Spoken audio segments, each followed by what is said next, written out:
कस्बा भुसावर में संचालित कृषि महाविद्यालय पर नित्य प्रतिदिन विभिन्न प्रकार की गतिविधियां करवाते हुए पढ़ाई के साथ साथ विद्यार्थियों से क्षेत्र की जनता एवं किसानों को जागरूक करने का कार्य किया जा रहा है, जिसे लेकर सभी कृषि महाविद्यालय डीन और स्टाफ की प्रशंसा करते नहीं थक रहे हैं। उसी के चलते 22 मार्च 2025 शनिवार को विश्व जल दिवस मनाया गया, जहां सभी को पानी बचाने के लिए जागरूक करते हुए भविष्य में पानी की जरूरत से रूबरू कराया।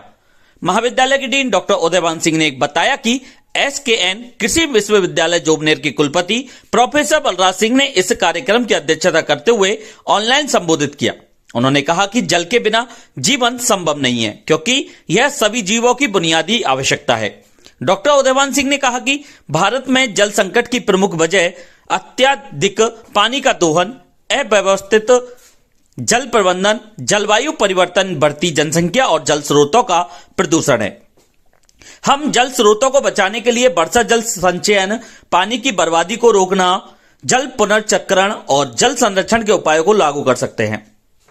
एनएसएस प्रभारी डॉक्टर मोहित कुमार ने कहा कि खेती में बूंद बूंद सिंचाई पद्धति तथा कम पानी चाहने वाली फसलों की उच्च तकनीकी खेती अपनानी चाहिए।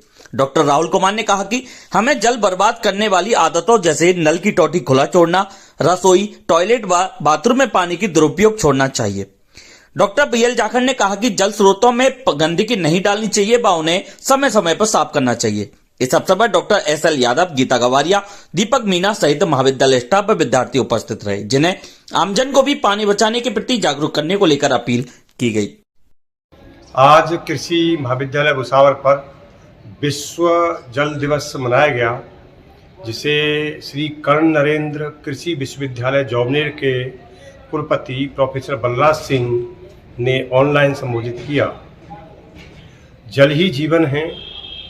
पृथ्वी पर किसी भी प्रकार का जीवन जल के बिना संभव नहीं है, लेकिन बढ़ती हुई पॉपुलेशन और जल की बर्बादी के साथ जल की उपलब्धता निरंतर कम होती जा रही है।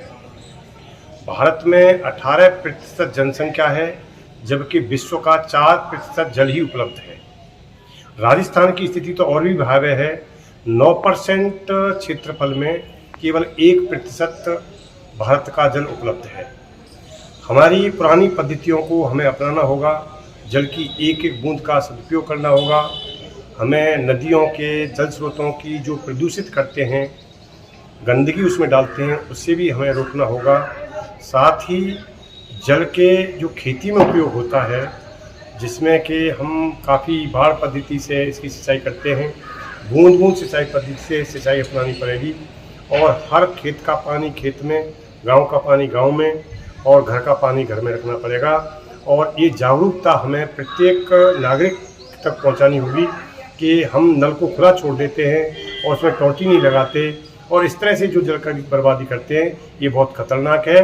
आगे आने वाले युग के लिए बहुत भयावह हो जाएगी। इसलिए जागरूकता फैलाना जरूरी है। धन्यवाद।